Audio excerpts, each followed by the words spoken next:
How you been? I've been good, man. Been good. Tell me what's been going on with you, dog. Where do I start? Well,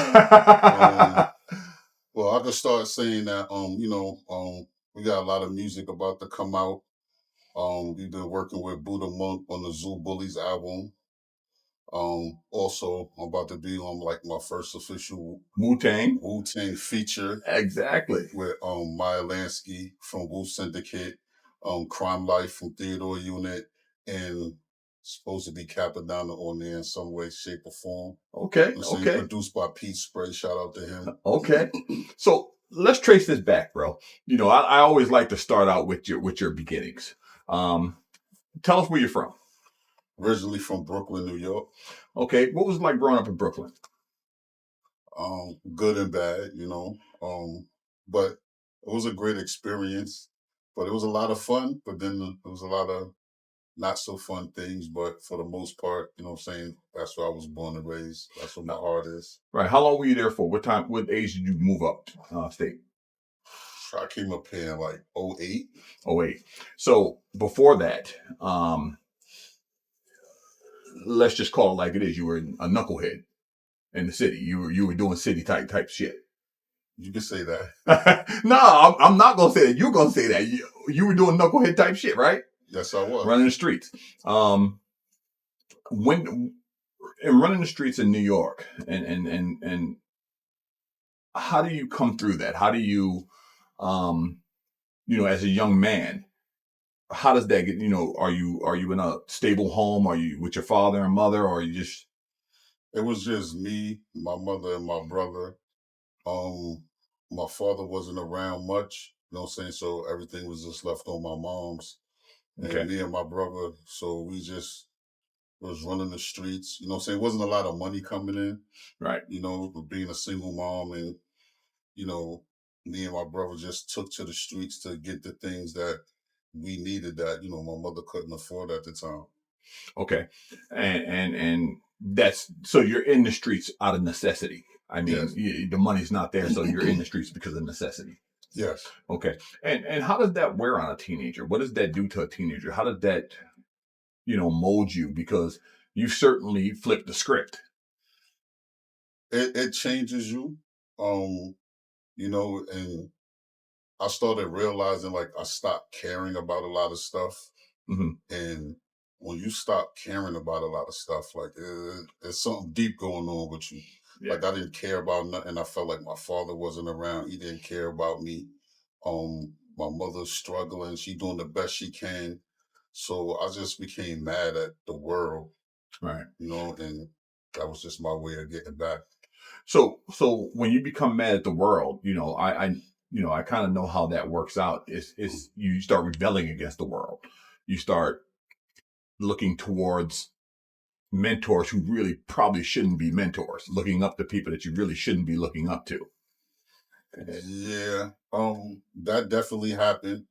Like me and my guy Rav back in the day, we were bad, like for our age. Mm-hmm. And it's like, instead of, nobody gave us guidance. Like the older drug dealers, mm-hmm. like they would encourage us, be like, yo, you know what? Right. These guys is my competition. Yo, here, we'll take them out. Keep whatever you take, but like, yo, get them out of here. And right. Stuff like that. Wasn't nobody to be like, yo, man, y'all need to chill. Say, get your life together. It was always people encouraging us to do the worst. All right. So what were you like in school? I didn't go to school. I cut school a lot. Then I ended up getting kicked out, actually, for something that I didn't do. But you did enough that should have been kicked out anyway, but this was something you didn't do. Yeah, this I actually didn't do. I was with a New York gang at the time called the Decepticons. And a kid in the school said that he was being extorted by me and some other people, which wasn't true. And the guidance counselor and them believed them. And back then, the Decepticons were very notorious in New York City. The Decept. Oh, yes. So what ended up happening was they kicked me out. Then I stood outside the school because I was upset. And I rounded up my peoples. And at the time, Frank Mickens, God bless the dead, was the principal still. And they seen that we was across the street in the park. So all the security guards came out on the bullhorn, like, oh, we gotta disperse. Like, yo, we in the park, it's a public park. You can't tell us we can't be here. And the DCEPs ran deep. Yes. Lots of DCEPs. Yes. So what ended up happening, they called the police. It's like the whole 81st precinct came. And we ended up getting into a situation and getting arrested and stuff like that. Mm-hmm. But that's old news. Well, it's your journey though, and it's important. It's an important part of your journey. So you start lifing. Okay, you start lifing. You start having kids. You have a kid, right? I have three. Three. Was that before the military or after the military? Before the military. It was before. Okay, so tell us, how that comes about. Well, until I had my daughter, I didn't care about nothing. Like, I was still in the streets, like, just being a terror. And having my daughter, like, holding her for the first time and feeding her and her looking me in my eyes, like, that's, I want to say, the first time in a long time, like I felt like I had something to care about. You had a purpose. Yeah. And I knew what it was like to grow up without a dad. Mm-hmm. You know what I'm saying? And I didn't want that for my kids. So that's when I started changing my life. And that's one of the reasons why I went into the military and, started doing that. Okay. So you have a daughter. Like it's supposed to be, it becomes a life-changing event. Okay. You start looking at things a little bit differently in life and you start trying to clean up your act. Mm-hmm. How does a young man, 18, 19 years old, start cleaning up his act? Because, without the training, I mean, you don't have, a role model to teach you what to do. So you're kind of winging it, right? Yeah. I mean, I didn't have a choice. I knew right from wrong. So I knew what I was doing initially, everything was wrong. So like I knew I had to do right, and part of that was like I need to get out these streets. Let me go into the military, because the whole plan was to join the army, and me and my kid's mother was supposed to get married, and wherever the military sent us, saying we was gonna go. But it ended up didn't working out that way, and I ended up having to switch to the National Guard. Be closer to home. Because my whole thing was I didn't want to leave and my daughter just being born and then me coming home and her not knowing who I was. Right. So like that was the major reason for that. Okay, so you flipped to the National Guard so that you could be closer to home. Yeah. Okay, and so how does Brixkz get born? Well, because I know part of growing up, you grew up in an era where we grew up in hip hop. I mean, that's what we grew up on. So how does that come to the forefront for you as opposed to being an afterthought? Well, before Brixkz, I used to go by El Sin. Okay. And Sin stood for Style Ill Nigga because I was from Bed-Stuy, and I was with a group. We started a group called Brooklyn House.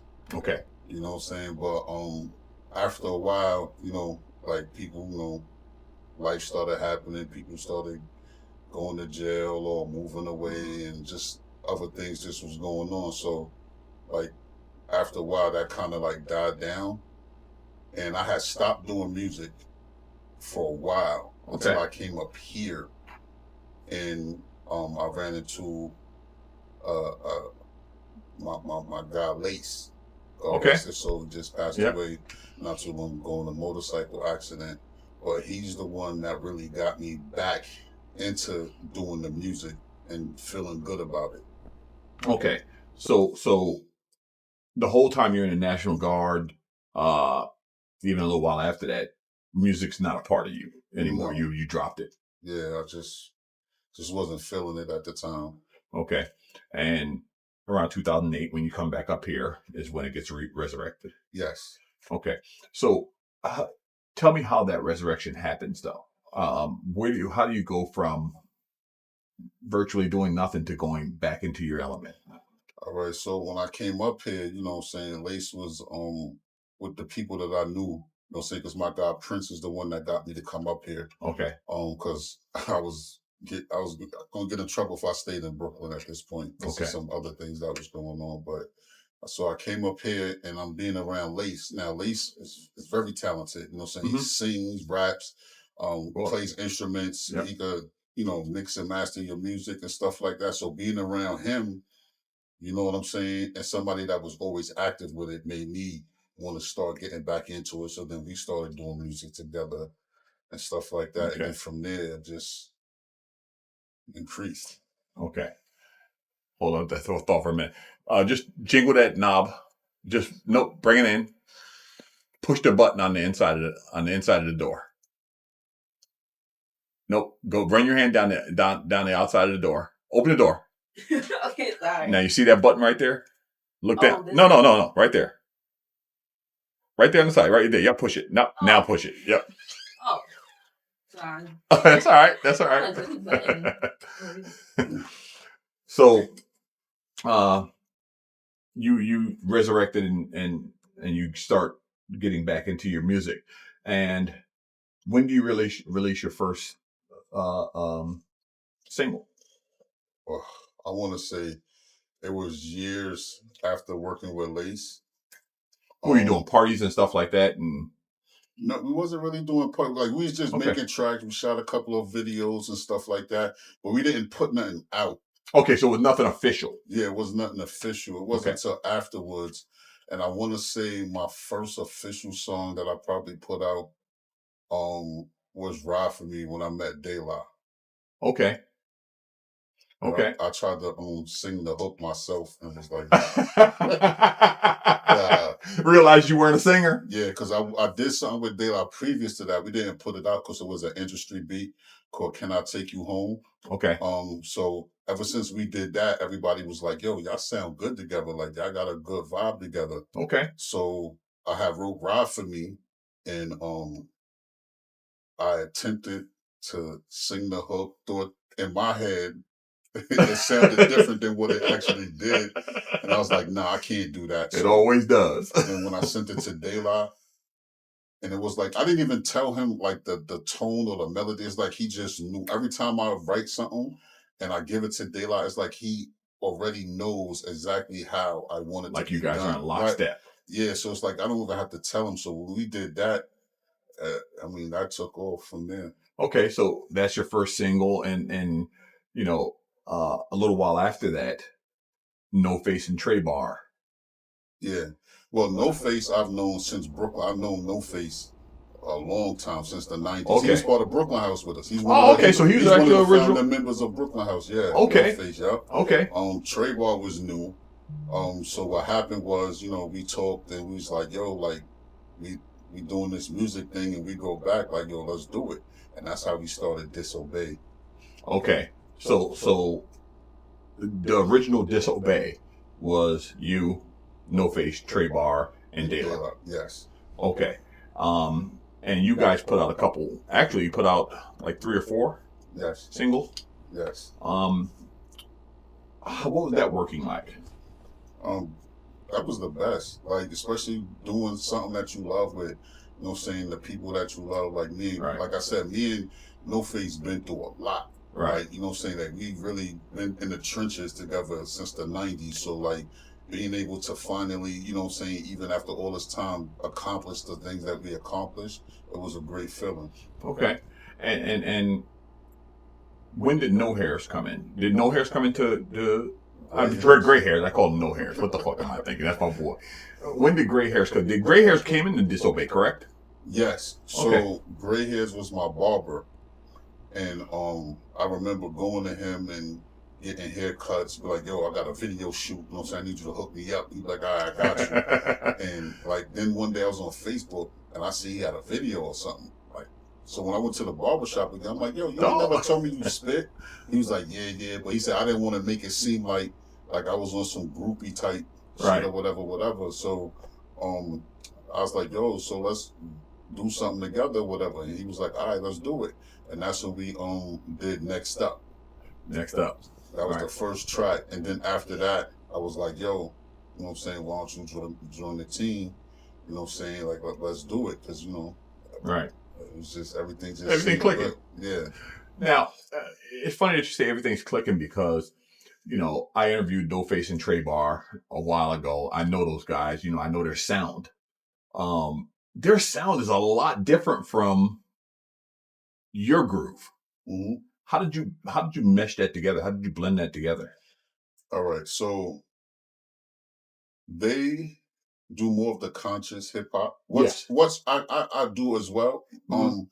But I'm at a place where like I just want to have more fun with the hip hop and stuff like that. Mhm. So like they have their lane where they sticking with the conscious stuff, like letting the people know what's going on, Right. educating you. I just want to have fun, talk shit, whatever, whatever. So it wasn't like saying, so they want to do their thing. They have their sound. You And have your sound. yeah. And So but how does it mesh together? How did you mesh it together for uh, a disobey sound? we just did it. Like it was easy in the beginning because like we was everything was just vibing, and then at some point I just want to say it was like, all right, I don't want to keep doing this, I want to start doing more of this. Okay. So like it wasn't like it was an issue. It was just like, all right, what I'm saying, y'all got y'all thing that y'all doing. So y'all gonna do that, we're gonna do this. But those are still my brothers. Like, you know what I'm Right. Is saying? that So what facilitated the parting of ways? That yes. it's just creatively we're just going in different directions? Yes. Okay. So I kind of figured that because I know that, they speak highly of you. You still speak highly of them. So I know it wasn't Yeah, no, anything. those are my brothers for life, man. Yeah. It was never it's not no beef situation Right. like No. why. It's just like, what I'm saying, they got their style of music that, what I'm saying, they like to do, and then I like to do like a little bit of everything. Okay. So how does disobey morph into zoo bosses? All right. So how that happened is so a little bit before that, Tazi comes along, Okay. right? So Um Tazi actually joins disobey. yes. Okay. So we was disobeyed when Tazi joined. Um, so I was just it felt great. Like it was like her energy and everything was wonderful. Um, what I'm saying, her boyfriend Christian was there, what I'm saying, like, and we all just hit it off. Everything was just perfect. So I had told everybody, I said, listen, I'm gonna talk with Buddha Monk, saying I want us to officially Now, like how do you know Buddha Monk? well, my best friend was married to Old Dirty Bastard's godbrother. Okay. So they are the ones who introduced me to Buddha Monk. Okay. And then, that's how it started. Then Buddha seen like I was putting in that work. Right. You know what I'm saying? Well, Buddha's a hard critic though, because sometimes like I used to Yeah. hate to send him stuff because he'd be like, I don't like it, do it over. You know what I'm saying? But that's real because like he's not a yes man. Right. Like, you know what I'm saying? But if I feel like I like something, I'm like, yo, Buddha, like I respect your opinion, but I really like this, like Right. this. But he'll tell you his opinion, Right. what you could do better and stuff like that. But lately, he's been saying everything we got coming is fire. So like, Okay. I'm good with that. I But met him. He's cool as hell too. yeah, He's dope. yeah. So I was like, listen, I want to make y'all official with me. You know what I'm saying? So like, how do y'all feel about, what I'm saying, everybody, like we just all go under the Zoo Bully thing? Because I was already a Zoo Bully. I was already Okay. affiliated. So everybody was like, okay.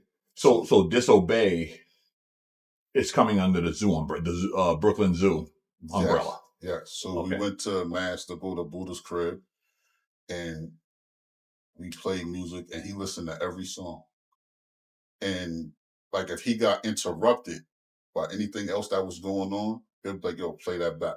You know what I'm saying? Because he wanted Right. like he He has a wanted to make method. sure. Yeah. Yeah. So he was feeling it. You know what I'm saying? So what happened is he was like, usually when everybody comes under the Zoo brand, you know what I'm saying, they add Zoo in their name. So like Zoo disobey or disobey Zoo, yeah, Doesn't really work. didn't really work. So they call me Brixkz Da Boss. You know what I'm saying? So we just came up with Zoo Bosses. Okay. And that's how we got the name. But this is around the time also that No Face and Trey Bar just separated to go do their own thing. Okay. Was it because uh the direction Zoo Bosses was going that they weren't comfortable with, that they were moving into their... I wouldn't say weren't comfortable. It's just that, like I said, like we have our style and they have theirs. So it's like we talking about this and they talking about that. So it was just better, like, because like you really after a while, it's like you can't put the two together. Right. You know It's what I'm no saying? longer cohesive. Yeah, because now the other members of the, like, you know what I'm saying, like Tazi, like Tazi was a singer. Right. Like, you know what I'm saying? And the stuff they're talking about doesn't incorporate singing. Yeah, so it's like, I don't know, just got crazy. So it's like, yeah, like I'm feeling this because we dropped Zoo Bosses, then we dropped the Zoo Boss remix. Right. And she killed both. So when did Miss Tito join? Miss T joined, I want to say... She joined Zoo Bullies, right? She joined Zoo Bosses. Zoo Bosses. Yes. She wasn't disobeyed. So she came in right around, like when we did the video for the first Zoo Bosses. Yeah. You know what I'm saying? We met her. She was cool, whatever. So that's after that, I asked Tazi, like, yo, see if she's will be interested in, coming to the team. Gotcha. So she joins after you guys are Zoo Bosses. Yes. Okay. So you guys put out, to this day, my favorite track from you guys. Okay. The Zoo Bosses. The remix. Yeah. The first one was good. The second one was off the charts. Just so you're clear about that. The second one was off the charts. Actually, Miss T is the reason why we did the remix, because we wanted to introduce her. So that's why we ended up doing it over, and like Tazi made everybody want to write their verse over. What do you mean? Like, it's fire. Like oh, she spit. She came hard. It's like she opened the track on some shit. Yeah. Everybody loved her verse. Yeah. Everybody. She opened the track on some shit. It was like, oh boy. I'm like, damn, I gotta follow that. and I think that's the first time I heard Tazi rap. I hadn't heard Tazi rap before that. I knew Tazi as a singer. Mm-hmm. Well, actually, I met Tazi as a model. She was modeling for a brand, and they hired me to do a shoot. So I did the shoot, and Tazi was the model. So I met her when she first got as a model. So I didn't know. Then I heard her sing. I was like, yo, this girl can blow. Amazing. And you know what's crazy? Is like she really like sometimes doubted herself. I remember the first time we was in the studio, right? She's in the booth. We sitting, there smoking or whatever. And she starts singing. Now, mind you, there's no effects done to her voice or nothing yet, right? And we just looked at each other like, get the fuck out of here. Yeah. So she's singing, and then she'll stop and be like, how does that sound? Like, why did you stop? Like, you know what I'm saying? She, like that shit sounds beautiful. Like, right. Like, why did you stop? Like, so she used to have a habit of doing that sometimes. Like, yo, don't stop. Like, that shit is fire. Like, but, you know what I'm saying? Okay, so she joined the group as a singer. Mm-hmm. When did you guys figure out she could rap? I think she let me hear something one day. Because she was so excited. She was so happy back then, too. And she would, like, send us little videos of her rapping and stuff. And it'd be like, hold up. So you mean to tell me, like, you're not really a rapper, but you're rapping on that level already? Like it was just insane. Like, some of the stuff that she played for us, you'd be like, nah, you're not just a singer. Like, you a rapper. And they're like, yeah. Like, you're not, because she used to get mad. She's like, I'm not a fucking rapper. I'm a singer. Like, then she started. You know how Tazi is. Yeah, but she's dope. She's an all-around artist. She's like dope. I love her to death. Yeah. And so Miss T joins, you guys put out the Zoo Bosses remix. It blows. I mean, it blows. It blows sky high. I mean, Cinematic went in his bag and did his thing. So it blows. Yeah. So you guys you got to be feeling yourself at this point. Yeah, definitely was. A lot of people, we got a lot of, we got a big response for that song. No doubt. So, and that was your second release as Zoo Bosses. Yes. Okay. So I'm, like everybody else, I'm waiting for the follow-up. It never comes. Mm-hmm. Cause and the group starts falling apart. all right. So sadly, you know what I'm saying, this is around when Christian passed, Tazi's boyfriend. Tazi's boyfriend, yeah. So, you know what I'm saying, as she stated in her interview, like she is just Wreaked havoc on her. yeah, it definitely did. You know, and I want to give a big shout out to my girl Taz because she came clean. You know, she said, no, let's get the record straight. She said, I played a part in this whole thing. I was grieving. I was going through I didn't know how to grieve. And part of a person not knowing how to grieve is also us not knowing how to deal with a person that's grieving. Yep. And that's, I want to say, part of it on my part. Because like after a while, it was like, all right, like we know she's grieving, we know she's going through it. You know what I'm saying? But at the same time, she wasn't trying to hear nothing from nobody. Right. You know what I'm saying? So like we talking to her and we're not understanding, like she on the outside, she's trying to make it seem a little bit like she's okay. Right. But it was really worse.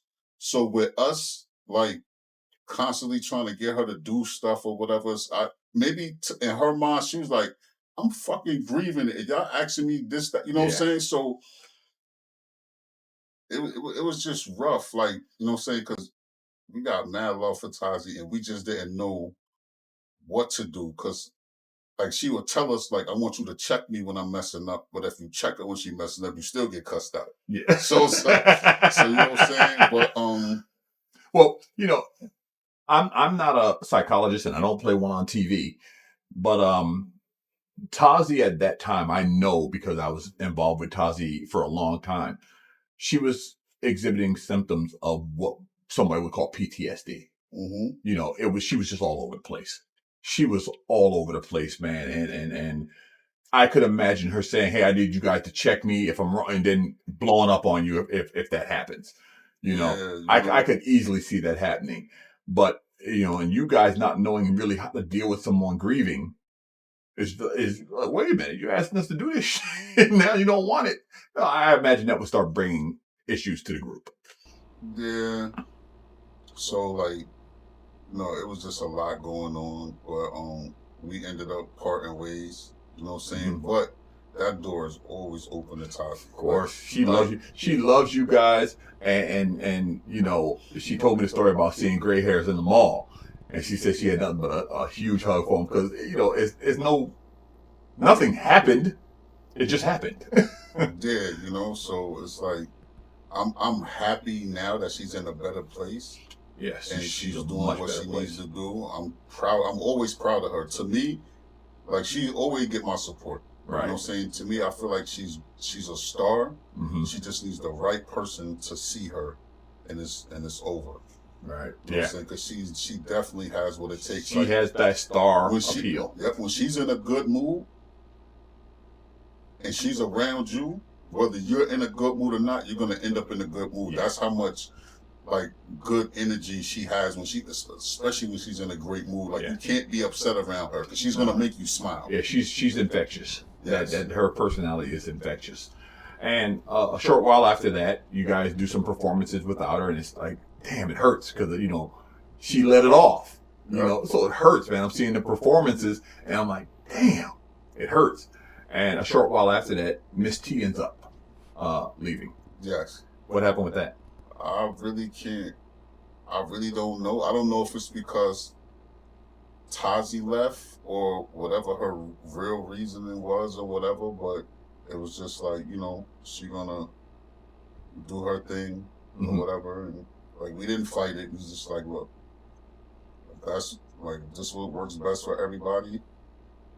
It's just, you know what I'm saying, everybody go their way, but it's still love there. Right. So, like, right, nothing happened. It just happened. Yeah. Okay.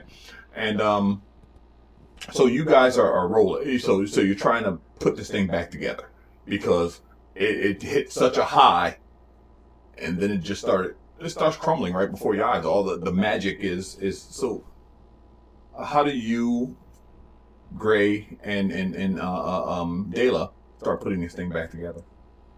Just get focused on like what the plan was from the beginning. Like, yo, we gotta get this music together. We do have a fan base, you know what I'm saying? Like every time we get off that stage, You know what I'm saying? People always tell like they didn't expect that from us, or you got put on a great show, and we either right then and there get booked for something else Right. or whatever. But like we just stay focused and just like rebuild. Right. You guys are growing. I mean, you're opening up some big acts. Yeah. You know, in some dope places. So, yeah, you guys are growing. I mean, it's coming back. You know, so I mean, you're opening. Didn't you guys open for Cap?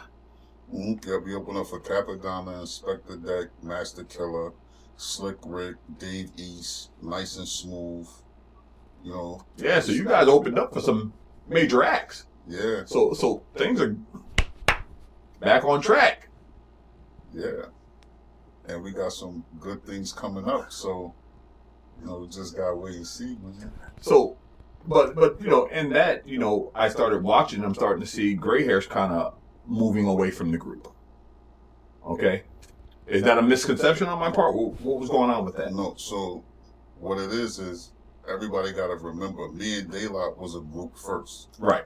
You know what I'm saying? Gray Hairs was a solo artist. Right. So really, what it is like me and Daylight got our own thing, and we just dropped some new music and getting a good vibe for it. People are asking for that Brixkz and Daylight sound, and Gray Hairs actually working on his project. Okay. So what it is he's gonna be focusing on his project. Mm-hmm. And me and Daylight, is going to be focusing on. Oh, okay.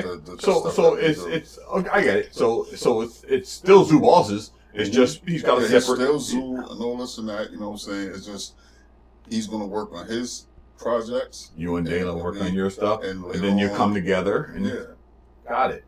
I got it. Okay, that makes sense now. But I'm not wrong when I'm seeing you and Daylight, and I'm not seeing Gray. I'm like, wait, what's going on here? There's Zoo. But he's still Zoo. You know what I'm saying? But you know what I'm saying? Like, that's what people gotta understand sometimes. Like he was always like a solo artist, and it was like always like me and Daylight. So Zoo Bosses is like just like Wu Tang. Like Wu Tang. They did all their together. They Wu Tang, come together. But then you got a lot of solo artists and stuff like that within the group. Right. So that's all it really is. I got you. So everything's rolling back. Everything's, coming back. You got some big things coming up. Okay. Yes.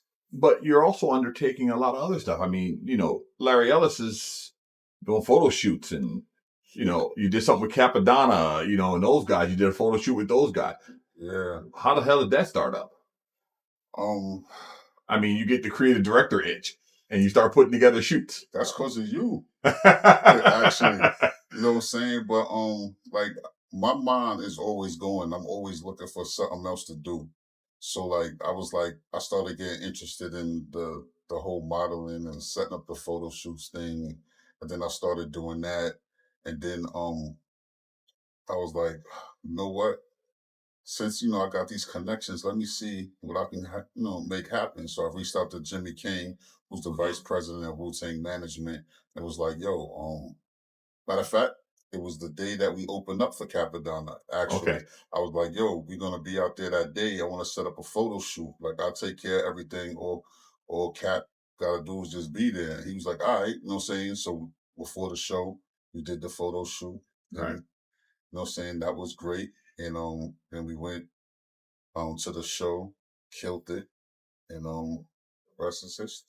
That's killed it with a KILT, right? Killed it. Yes, sir. So now, so you're doing videos with models, photo shoots with models. You're a single guy. How's that work, bro? Get that smirk off your face. Look, I'm human. I'm single. So at times I might be like, "Hey, what's good? Like, what's good? Let's go out." But you know what makes it bad is like Albany is so small, so it's like everybody know each other. So like when a female hears like let's say like oh yeah, Brixkz tried to holler at me, girl, he tried to holler at me too. I don't know that y'all know each other, right, but I'm single. And you know, saying you're a model, most of them look. So you look the part. Yeah. So every once in but I don't do nothing crazy. I'm always still professional. Right. You know what I'm saying? Always still professional. I learned my lesson from that. Yeah, because there was a situation, and I don't even know, I can't remember the girl's name, but she tried to drag you. Yes, because she didn't get a part in the video and tried to accuse another model of sleeping with me, and that's why she got the part. And I How do didn't you? even know that she did it until the model that she accused and then hit me up was like, "Don't pay her no attention. She crazy." And I'm like, "Why didn't nobody tell me this like a couple weeks ago?" Yeah, when I'm entertaining her, nobody told me she was crazy. Yeah, so like that was a whole big thing. But luckily, everybody knew how she was and didn't automatic. Well, a lot of people probably was like, "Yeah, she's bugging," but you know, it's probably one or two here that believe what she was saying. Well, that's always the case. I mean, I always say that, it only takes a minute to rip somebody's name apart. Yeah. It takes a lifetime to build their name, and a minute to rip it apart. And unfortunately, sometimes we don't look at facts. We just look at stories, True. and one of the things that when I started working with you, I don't know if you recall it, but one of the things I told you is I told you to be careful of that. Because when you're starting to work around pretty women, gorgeous women, yes, of course, you're single. You're gonna, maybe ask somebody out or something like that. But that can quickly Yeah. change. It can quickly rotate on you and make something that's good or normal look crazy. Yeah. So I hate that it's a lesson you had to learn, but I'm glad that it's a lesson that you did learn. Yeah, but nobody can say I've never been like No, disrespectful. no one's Because ever like said even that. when we do certain shoots, you notice I don't have a bunch of like if we doing a Right, shoot in the models like in lingerie, you see I don't have my boys and right. them all hanging around. Like nah, Nah, this I is need her to feel comfortable. I don't right. need a bunch of people that's not involved staring at them. You know what I'm saying? So I always try to No, you've always handled yourself, appropriately. I've never heard, even when I heard this, me. I'm the type. I'm gonna bring it to you. I'm not gonna let somebody talk about somebody I know Mhm. and not push back and not tell the person. So if you tell me something, you say don't tell it. I'm gonna tell you. Well, I'm gonna tell it if it involves. I'm gonna tell this person. I mean, I tell where it comes from, but I do want them to know what's being said about them. So Mhm. I can, so of course I'm gonna come to you with it, and I loved your response. You weren't denied. You didn't deny anything. You didn't. Mark, I'm single. Am I not allowed to ask somebody out? Mhm. And It that's ain't probably like because I'm they didn't want to married. talk to me because I'm pretty sure it's a lot of dudes that they were probably attracted to that talk to them that they don't say, oh, he tried to talk to me because you Right. wanted that. You know what I'm saying? Well, you got to understand something though. You occupy a space, a different space. It's like sometimes we're a victim of our own celebrity, fame. We're a victim of that. So people know who we are. Mm-hmm. So a photographer asking somebody out that has no status doesn't mean anything. Oh, Mark Davis asked you out?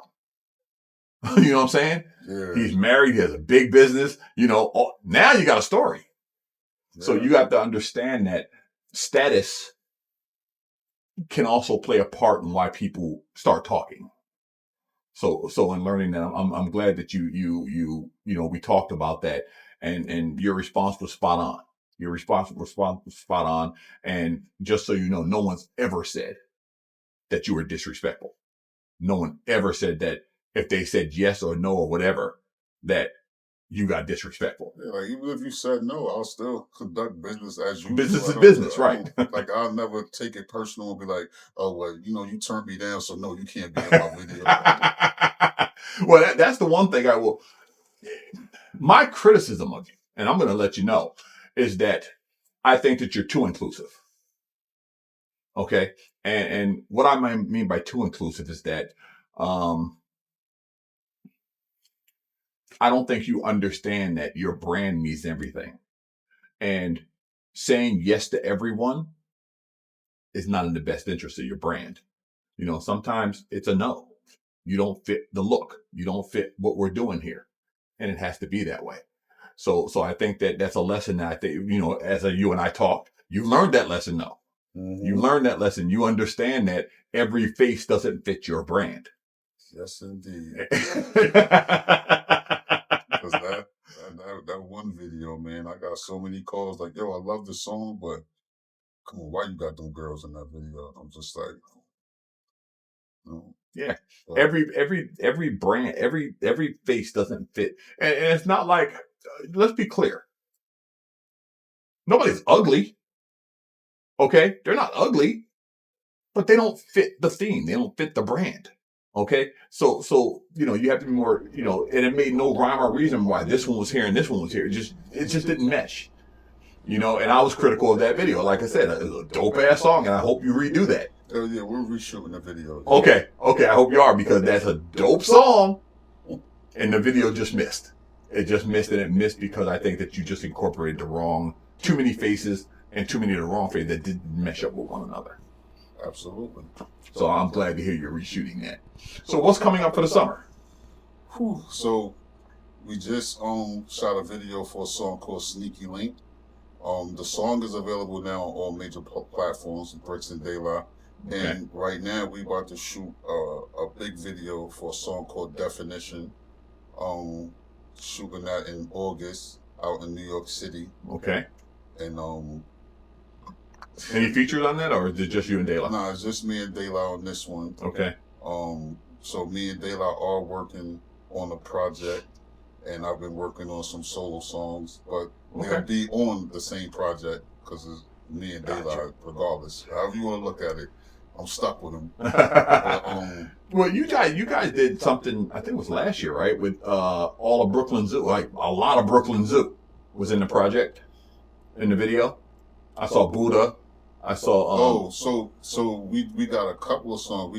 You must be talking about Zoorilla. That was Zoorilla. Gray Hair song, Zoorilla, and then we did Welcome to the Zoo. Welcome to the Zoo. That's me, Buddha, and King Ready.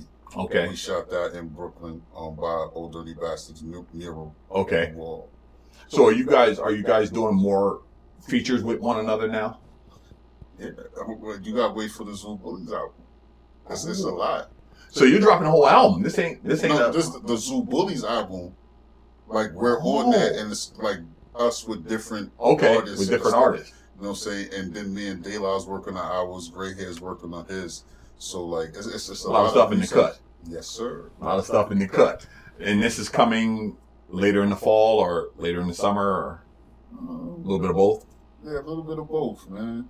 A little bit of both. Yeah, I got Zoo Talk coming. I got Gray Hairs and my guy Venom on there. We got Everything Z's. Okay. We got it. So, I'm glad we're because one of the things that I wanted to talk to you about, because you've been in the game so long, what do you think about the scene now with showcases? I've never seen you guys do a showcase or anything like that. Have you ever done a showcase? We have, but here's the thing, and a lot of people need to understand, like, showcases are for people that are trying to, like that's for new artists trying to get a deal or something like that. Now, we're not trying, like at this point, we already know we're not trying to get a record deal. We just love doing music. You guys are independent artists, right? Yeah, so if we're going to be at a showcase, like we'll be a featured artist, like, or something like that. Because number one, I'm not paying to perform. Okay. Like, you know what I'm saying? Because, and that's not to sound like conceited or nothing like that, but like, we've done a lot. Like, we've opened up for these artists. We didn't have to pay to do that. You know what I'm saying? So it's like, showcases are like, you showcasing your talent and it's maybe a prize or something like that. That's for artists that are coming up. You know what I'm saying? I just feel like we're past the, doing showcases. No, okay. That's fair. That's fair. And did you happen to see any of the footage from, OZ opened up for KRS and actually shared a moment on stage with them where they were rapping together? I heard about it. I didn't actually see it, but I did hear about it. Man, that was amazing. And when I sat down with OZ, that actual show is premiering tonight. It was set back because of the weather, Mm-hmm. But I talked to OZ, and OZ said he was very clear that he's an MC and not a rapper. Mm. Okay. And he just made a distinction between the two. And I thought that was amazing to do. Do you consider yourself an MC or a rapper? I just consider myself an artist. An artist. Okay. Okay. Cause me saying I'm a rapper or MC or this is like, I'm just limiting myself to that. You know what I'm saying? So I'm an artist because I just deal with a lot. I do more than just music. The reason why, and it came up because we were actually talking about the versus things, and we were talking about how Jadakiss just mauled the whole, just mauled them, just took over With one verse. with one verse, and that's why he's no, Jadakiss is an MC. Those guys are rappers. Those guys are rappers. They're corporate, mate. They're corporate. Yeah, you can see the distinction. There's a distinction between the two. So that's why what we're talking about, and that's why I ended up asking you about that. And so you got a pretty hefty summer and fall coming up. Big things on the horizon. Yeah. When's the next drop? The video drop. The video. I don't know when I'm gonna drop Sneaky Link yet. Okay. Has it been shot yet? Yes, the video is done. Oh, video's done. I just been sitting on it. Okay. And pause, cause bugging, but in definition, I want to say that's probably gonna drop. So of course, Sneaky Link. So definition dropping. Oh, Sneaky Link, then definition. Yeah, I just don't know exactly when to drop Sneaky Link, which probably be soon. And then definition, we shooting August 17th. So I want to say maybe end of September, early October, we'll drop that video. Say less. Okay. You know, that video is very expensive. That's cutting into the pockets, right? Yeah, but you know what? Gotta do it. Who's shooting that? Dizzy Dot. Dizzy? Gotcha. Okay. Yeah, because I got a plan, so I got to make sure that this goes great. Because if this goes great, then my other plan will start working out. So Larry, with all this going on, new job, work a lot of hours. Gotta pay for all this stuff. Gotta pay for all this stuff, right? Yeah. So how do you manage that? To be honest, I don't even know.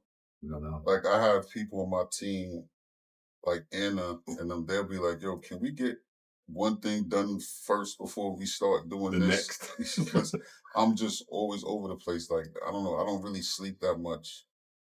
You know what I'm saying? Yeah. I just have so many ideas, and then it's like I'm trying to write some scripts too. Like it's just a lot. Gotcha.